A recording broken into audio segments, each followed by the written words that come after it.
guys, happy summer, happy fall, happy winter, happy spring, wherever you are. I am back with another commentary video, and in this particular commentary video that I will be discussing, I'm really excited to talk about, even though that is more of a serious topic, because it has to do with your mental health. And before y'all say anything or take this too seriously, I just want you all to know that this is kind of sort of personally biased, because I am no expert in mental health. I am not a psychologist. I am not a psychiatrist. So I don't know if this truly will change your life and this will truly make you feel better, but from a personal standpoint, as somebody who has been a longtime Zelda fan since I was 10 years old, I truly believe that The Legend of Zelda is a way to help your mental health. It's sort of an asset. It's a safe place. It's a form of escapism for you to be healed and feel better and kind of compare yourself towards actual periods of your life. And I have read some stories, I have talked about it before on this channel, but I truly think that there are some bits and pieces of Zelda where I feel like it has changed people's lives. It has made people feel better. It has made people overcome a lot of obstacles in life. And then people go to those games as a comfort in some way. So, without further ado, let's get started and talk about it. So reason number one why I believe The Legend of Zelda can help with your mental health is it is a journey as a metaphor for healing. Like I just said, it is a way for you to overcome certain things in life, such as being an ordinary person and then becoming a hero in some way, whether that is helping someone, taking care of someone, or it's as simple as holding the door open. But anyways, each Zelda game is essentially about growth, and it is basically the arc of how Link is an ordinary person and then he becomes a hero. And then that mirrors about how our personal growth can work in actual real life, slowly, step by step by step. For example, and a big example is Ocarina of Time, because Link grows from a child to an adult, and this can parallel emotional maturity and the process of becoming an adult and coming to terms with that, with your trauma and responsibility. Because let's be real here, as we get older, and as a person who is now in my early 20s, I believe that trauma really does come with time, and especially in cases where I've dealt with things as a child and I haven't fully processed it, I feel like the Ocarina of Time is a really good example of that. Realizing that, oh, it was maybe this instead of what I actually felt at that time. Or I didn't fully process what happened to me until I turned an adult. So that is something I think you can kind of highlight there for yourself. And speaking of coming to terms with trauma and responsibility, we have Majora's Mask. I know for a fact that Majora's Mask is not a relaxing game in any way, shape, or form. It stresses you out. It makes you feel a little crazy sometimes.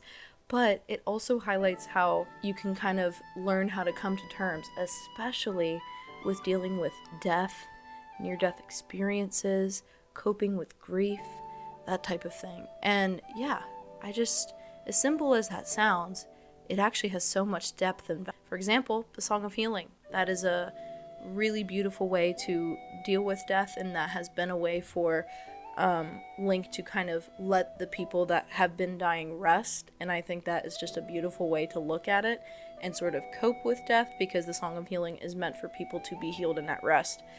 And Ikana Valley, a place of the dead. It's a way where the unrested dead have resided, and they have been either angry, they're stressed, they're sad. And then once you play that Song of Healing and that side quest in that little bell house or whatever, it brings tears to my eyes, because it just really shows at how people feel like their lives were not fulfilled enough, or your life hasn't done its best, and then you feel like, oh, my time is coming, I have to do something about it. And yeah, it just really brings forth a lot of discussion with that sort of thing, especially death. And even though that game was 2 years in the making from Ocarina of Time, it still is a time capsule to really remember and realize that you only live once, and you have to live your life to the fullest. Otherwise, you will feel unrested and you will not be at rest. But that's just my personal opinion. Let me know what you think on that. But really and truly, it is a metaphor to be healed. So number two, as to why The Legend of Zelda can help you with your mental health, is overcoming inner and outer darkness. The darkness could be a mental health struggle. It could be something you're coping through. It could be an actual struggle you're dealing with in real life, a situation where you feel like you have to face even though that you're too scared. those types of emotions and those types of experiences. And within the Legendverse, the villains in Corrupted Lands often symbolize fear, anxiety, despair, and darkness, but they are never, and I will say this, never permanent. So to go back to Majora's Mask, it is especially deep here. It is dark, apocalyptic. It has a setting about how grief, depression, anxiety can impact people, and how helping others brings healing. And Link heals people's pain through the empathy and time, which is a direct metaphor for mental health care and community support. And then we also have Twilight Princess. It is a game where you overcome obstacles, you're having a good-hearted arc, and you're saving other people. Again, that brings that community support, the support of loving someone, the support of taking care of someone through a mental health struggle or an addiction, a fear of an anxious thought. Anything like that can be helped along the way. I think Twilight Princess has to be highlighted more on that overcoming inner and outer darkness, because even though that the Twilight is supposed to be like bad at first because of Xant's invasion, the more you get to know about the Twilight, the more you realize that it is actually for good, and it's actually for the greater good of Hyrule. And the darkness was actually supposed to be a way for the Hylians to sort of communicate with each other within each universe. And I just think that is so special to me, because even though that the darkness can be perceived as bad, overcoming within that darkness is what makes it even more special. So if you feel like that you have to like avoid the darkness, you cannot avoid darkness in any way, shape, or form. Whatever you are struggling with, whatever you are dealing with, you have to step into the darkness. You have to feel things. You have to let your mind and your body go for it to heal. And that's the beautiful thing about time. The third reason as to why I think the Zelda franchise can help with your mental health is having a purpose and direction. So in the Zelda games, you're never really lost for long. There's always a quest, there's always a side quest, there's a guide, there's a light, there's something. And this offers comfort to people feeling aimless, overwhelmed, maybe lonely. And Zelda games can kind of help you teach that even though you may not know everything now, you could still take that next step, and I think that is enough for you to know. And I think a particular example of this phenomena is Skyward Sword, because there is the arc of Skyward Sword Link and Zelda's arc.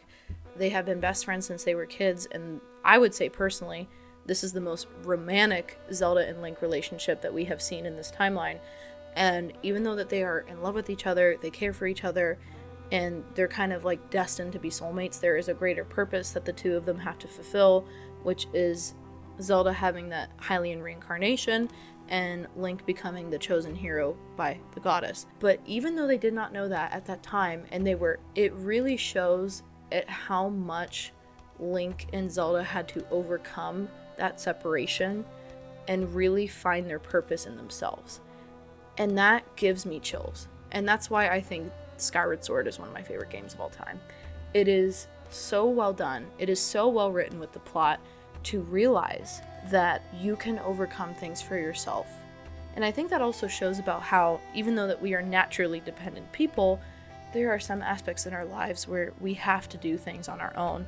We have to survive things with our own, but we have that support if we need it.